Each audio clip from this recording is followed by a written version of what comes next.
Hello बच्चों, मैं राहुल कुमार आप सभी का स्वागत करता हूं इस क्लास में। तो बच्चों, आज की इस क्लास में हम पदार्थ की अवस्थाओं के बारे में जानेंगे। पदार्थ की अवस्थाएं यानी स्टेट ऑफ मैटर। बेटा, जो हम पदार्थ होता है उनकी कितनी अवस्थाएं होती हैं उसको जानने के लिए पहले हम अपने वातावरण में चारों तरफ देखते हैं। ये जो हमारा वातावरण है, हम जहाँ रहते हैं, हम अपनी आँखों से देखते हैं तो हमें अलग अलग प्रकार की पदार्थ दिखते हैं जिनकी भौतिक अवस्थाएं अलग अलग होती हैं। उनकी भौतिक अवस्थाओं को देखते हुए वैज्ञानिकों ने इनकी जो पदार्थ की अवस्थाएं होती हैं उनको 3 भागों में बांट दिया। पहला है ठोस अवस्था, दूसरा है द्रव अवस्था, तीसरा है गैस अवस्था। ठोस अवस्था को बेटा अंग्रेजी में सॉलिड स्टेट कहते हैं, द्रव अवस्था को अंग्रेजी में लिक्विड स्टेट कहते हैं और गैस अवस्था को गैस स्टेट कहते हैं। तो हम पहले ठोस अवस्था के बारे में जानेंगे। तो बेटा, ठोस अवस्था होती क्या है? देखो बेटा, पदार्थ की वह अवस्था जिसका आकार, आकृति और आयतन तीनों निश्चित होते हैं और उस पर बाह्य बल लगाने पर वह संपीड़ित नहीं होता है, तो पदार्थ की वह ठोस अवस्था कहलाती है। जैसे बेटा पेन, किताब, लकड़ी, मेज, कील, हथौड़ा, ईंट आदि, ये सभी चीज़ें पदार्थ की ठोस अवस्था होती हैं। अब बेटा, जैसे पदार्थ की आकार, आकृति और आयतन तीनों निश्चित होते हैं। हमने पिछली कक्षा में बताया था कि आकार लंबाई और चौड़ाई से मतलब होता है, यानी कि पदार्थ कितना लंबा है, कितना छोटा है, मोटा है या पतला है, तो आकार उससे मतलब होता है। और जो आकृति होता है तो पदार्थ के बनावट से मतलब होता है। पदार्थ गोलाकार है या बेलनाकार है या फिर आयताकार है, किस रूप में है, तो आकृति से मतलब होता है। और आयतन यानी पदार्थ जो है वो कितना जगह घेरता है, तो जगह से मतलब होता है आयतन से।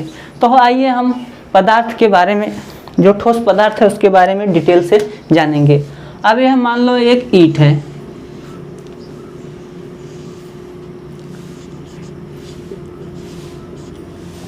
यह एक ईंट है जिसका वजन है 3 kg। अब ये जो बेटा ईंट है, अब देखो इसकी लंबाई और चौड़ाई यानी कि आयतन से मतलब होता है, आकार से मतलब होता है। अब ये हो गया लंबाई और ये हो गया चौड़ाई। अब हम जब इस पे हम बाहरी बल लगाते हैं, इस तरह हम चारों तरफ से बाहरी बल लगा रहे हैं इस ईंट पर, तो क्या यह ईंट जो है, जब हम बाहरी बल लगाते हैं तो क्या ईंट जो है छोटा हो जाएगा? नहीं ना। इसका मतलब इसका आकार जो होता है वो निश्चित होता है। अब रही बात इसकी आकृति की, आकृति इसका आयताकार है, इस तरह आयताकार है। तो जब हम इस ईंट पर हम बाहरी बल लगाते हैं तो क्या यह जो है फैलेगा? अब मान लो ये इस ईंट को जोर से खींचते हैं तो यह चौड़ा हो जाएगा, बड़ा हो जाएगा? नहीं ना। तो इससे यह हमें पता चलता है कि जो पदार्थ होता है उसकी आकृति भी निश्चित होती है। अगर हम ठोस पदार्थ को हम दबाते हैं तो गोलाकार नहीं हो जाएगा। जैसे है चौकोर है, ये ईंट चौकोर है तो चौकोर ही रहेगा। तो इससे हमें बेटा यह भी पता चलता है कि जो पदार्थ होता है उसकी आकृति भी निश्चित होती है। अब देखो बेटा, ये जो ईंट है ये 3 किलो का है, 3 किलो का। अब देखो बेटा, जो आयतन होता है वो जगह से मतलब होता है। अब यह देखो ईंट जो है 3 kg का है और ये इतना आयतन यानी इतना जगह घेर रहा है। अब देखो बेटा, जब हम ईंट पर बाहरी बल लगा रहे हैं तो क्या ईंट का वजन 3 किलो से 1 किलो हो जाएगा? नहीं ना। यानी कि उसका ईंट पर बाहरी बल लगाने पर द्रव्यमान यानी कि जो भार होता है ईंट का वह कम नहीं होगा। अगर ईंट का भार कम नहीं होगा तो आयतन भी कम नहीं होगा। तो इससे हमें यह पता चलता है कि जो ठोस पदार्थ ईंट है उस पर हम बाहरी बल लगाते हैं तो उसके आयतन पर भी कोई प्रभाव नहीं पड़ता। जितना जगह घेर रहा है उतना ही घेरेगा। इससे बेटा हमें यह पता चल रहा है कि जो पदार्थ होते हैं उनका आकार, आकृति, आयतन तीनों निश्चित होते हैं। अगर हम उस पर हम बाहरी बल लगा रहे हैं तो उस पर कोई भी प्रभाव नहीं पड़ता। अब बेटा एक सफ़ेद कागज़ ले लो और एक पेन ले लो। इस तरह एक पेन ले लो। अब पेन देखो यह ठोस पदार्थ है। अब इसके चारों तरफ हम एक पेंसिल से इसका निशान बनाते हैं। इस तरह चारों तरफ निशान बनाने पर हम देखते हैं कि ये जो पेन है इसी के आकार का जो कागज पर चित्र बन जाता है। तो इससे भी हमें यह पता चलता है कि यह जो पेन है यह ठोस पदार्थ है। इस पे चारों तरफ अगर हम पेंसिल से निशान बनाते हैं तो ठीक इसी के तरह इसका आकार कॉपी पर छप जाता है। तो इसका आकार निश्चित हो गया। अब ये देखो बेलनाकार है, यह पेन बेलनाकार है, तो मतलब इसका आकृति भी निश्चित है जिसका चित्र बन जाता है।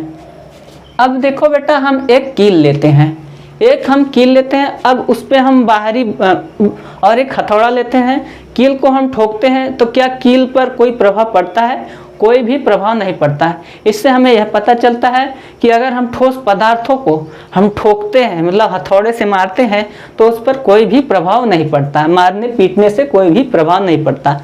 अब देखो बेटा यह पेन जो ठोस पदार्थ है इसको हम इस तरह नीचे गिरा देते हैं। इसको इस तरह नीचे गिराने पर क्या इस पर कोई प्रभाव पड़ा? कोई भी प्रभाव नहीं पड़ा। अतः इससे हमें यह भी पता चलता है कि अगर हम ठोस पदार्थ को ऊपर ऊंचाई से गिराते हैं तो उस पर कोई भी प्रभाव नहीं पड़ता। तो हमें यह पता चलता है कि ठोस पदार्थ को हम ऊंचाई से गिराते हैं तो भी कोई प्रभाव नहीं पड़ता। अब बेटा हम देखो ये सभी चीज़ें जो हैं, पेन, किताब, लकड़ी, मेज, कील, हथौड़ा, ईंट आदि, ये सभी चीज़ें एक ठोस पदार्थ हैं।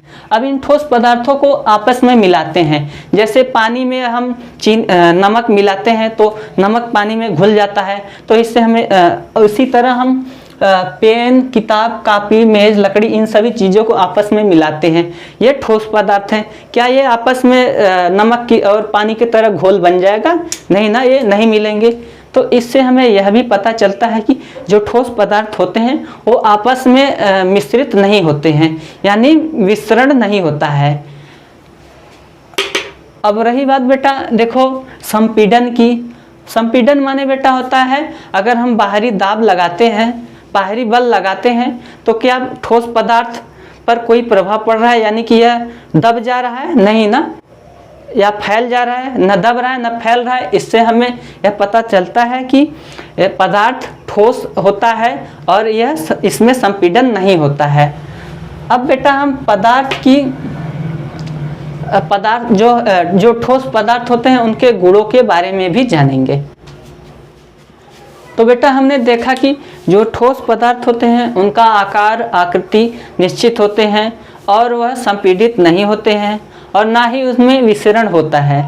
तो हम अब ठोस पदार्थों के गुणधर्म के बारे में जानेंगे, यानी कि प्रॉपर्टीज ऑफ सॉलिड मैटर। बेटा जो ठोस पदार्थ होते हैं उनका जो कण होते हैं, उनके जो कण होते हैं इस तरह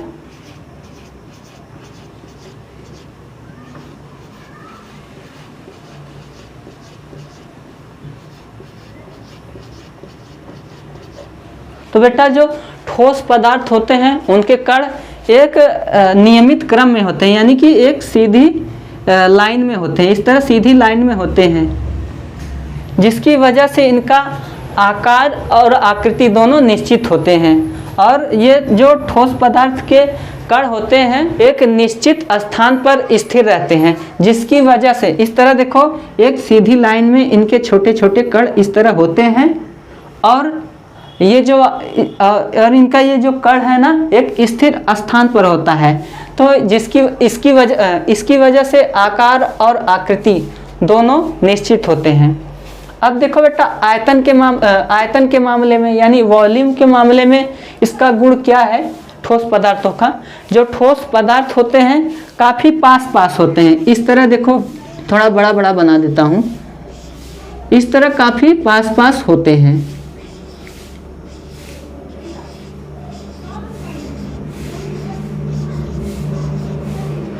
इस तरह जो ठोस पदार्थ के कण होते हैं वो काफ़ी पास होते हैं, जिसकी वजह से अगर इस पे हम बाहरी बल लगाते हैं तो इनके आयतन पर कोई भी प्रभाव नहीं पड़ता और इस तरह जो ठोस पदार्थ का आयतन होता है वो निश्चित होता है। अब तीसरी बात देखो, जो ठोस पदार्थ होते हैं उनमें आकर्षण बल अधिक पाया जाता है। क्योंकि ये जो ठोस पदार्थ होते हैं इनके जो कण होते हैं बहुत ही बहुत ही पास पास होते हैं, जिसकी वजह से जो ठोस पदार्थ के जो कण हैं उनके बीच में रिक्त स्थान बहुत ही कम पाया जाता है। जो खाली स्थान होता है ना कणों के बीच में, बहुत ही कम पाया जाता है ठोस पदार्थों में, जिसकी वजह से जो ठोस पदार्थ हैं उनके अंदर आकर्षण बल अधिक पाया जाता है। अब रही बात चौथा, घनत्व। देखो बेटा, जो ठोस पदार्थ होते हैं उनका घनत्व उनके आयतन के द्रव्यमान के बराबर होता है, जिसकी वजह से घनत्व उसमें अधिक होता है। जो ठोस पदार्थ होते हैं उनमें घनत्व अधिक होता है, और इस तरह ठोस पदार्थ जो होते हैं कठोर और दृढ़ होते हैं, और यह पानी में आसानी से डूब जाते हैं। तो बेटा हमने इस तरह ठोस पदार्थों के गुणधर्मों के बारे में जाना। अब जो ठोस पदार्थ होते हैं उनमें कुछ कमियां होती हैं, उन कमियों के बारे में भी हम जान लेते हैं। अब बेटा अब जान लो, जैसे रबड़, ये जो रबड़ होता है, रुक जाओ मैं बता रहा हूँ। यह जो रबड़ एक रबड़ तो आप लोग जानते हैं रबड़ क्या होता है। तो मान लो एक रबड़ का हम ट्यूब ले लेते हैं, साइकिल का जो ट्यूब होता है रबड़ का, उसको ले लेते हैं। अब हम उसको खींचते हैं, तो रबड़ को खींचने पर इसका आकार बढ़ जाता है और इसको दबाने पर इसका आकार छोटा हो जाता है। तो जब रबड़ को हम खींचते हैं तो आकार बढ़ जाता है, और छोड़ते हैं तो अपने नियमित रूप में आ जाता है, और इसे हम दबाते हैं तो इसका आकार छोटा हो जाता है। तो और जब छोड़ देते हैं तो ये पुनः अपने रूप में आ जाता है। इससे हमें यह पता चलता है जो रबड़ होता है वह भी ठोस पदार्थ होता है। अब देखो बेटा, अब देखो चीनी और नमक, क्या यह भी ठोस पदार्थ होते हैं? अब हम मान लो चीनी को हम मुट्ठी में ले लेते हैं, तो चीनी या फिर नमक, कोई भी चीज़ मुट्ठी में ले लोगे तो हमारे मुट्ठी के आकार का नमक और चीनी बन जाता है। अब कोई बर्तन ले लो, मान लो कोई बर्तन लिए हो, उसमें चीनी या नमक रख दो, तो उसी आकार का चीनी और नमक माने उसका आकार ले लेता है, बर्तन का आकार ले लेता है। तो हमें इससे यह पता चलता है कि अगर हम किसी बर्तन में चीनी या नमक को रखते हैं तो उसका आकार नमक और चीनी ले लेता है।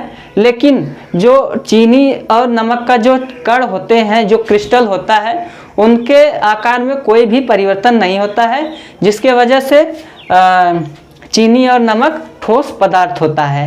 और तीसरा देखो इसका कमी क्या है, स्पंज जो सोखता, आप लोग सोखता देखे हैं ना, जो पानी सोख लेता है, स्पंज गद्दियों में लगा होता है, वह भी एक ठोस पदार्थ होता है। कैसे? अब देखो बेटा, जो स्पंज होता है उसको हम इस तरह दबाते हैं। अब देखो मान लो यह स्पंज है, इसे हम इस तरह दबाएं तो ये दब गया, अब छोड़ दिए तो ये अपने असली रूप में आ जाता है। यानी कि जो ये स्पंज है, इनके बीच में छोटे छोटे छिद्र होते हैं जिनमें हवा भरा होता है। हम जब दबाते हैं, हम जब इसे यानी स्पंज को इस तरह दबाते हैं तो उनमें से हवा निकल जाती है, जिसकी वजह से यह संपीड़ित हो जाता है यानी दब जाता है, और छोड़ते हैं तो अपने असली रूप में आ जाता है। तो इससे हमें यह पता चलता है कि स्पंज भी एक ठोस पदार्थ होता है। तो बेटा आज का वीडियो कैसा लगा कमेंट करके जरूर बताएं। अगर आपको पदार्थ की ठोस अवस्था के बारे में कहीं पर भी समझ में नहीं आया तो आप कमेंट करके पूछ सकते हैं। मिलते हैं अगले वीडियो में और पदार्थ की दूसरी अवस्था के बारे में जानेंगे। तब तक के लिए धन्यवाद, नमस्कार।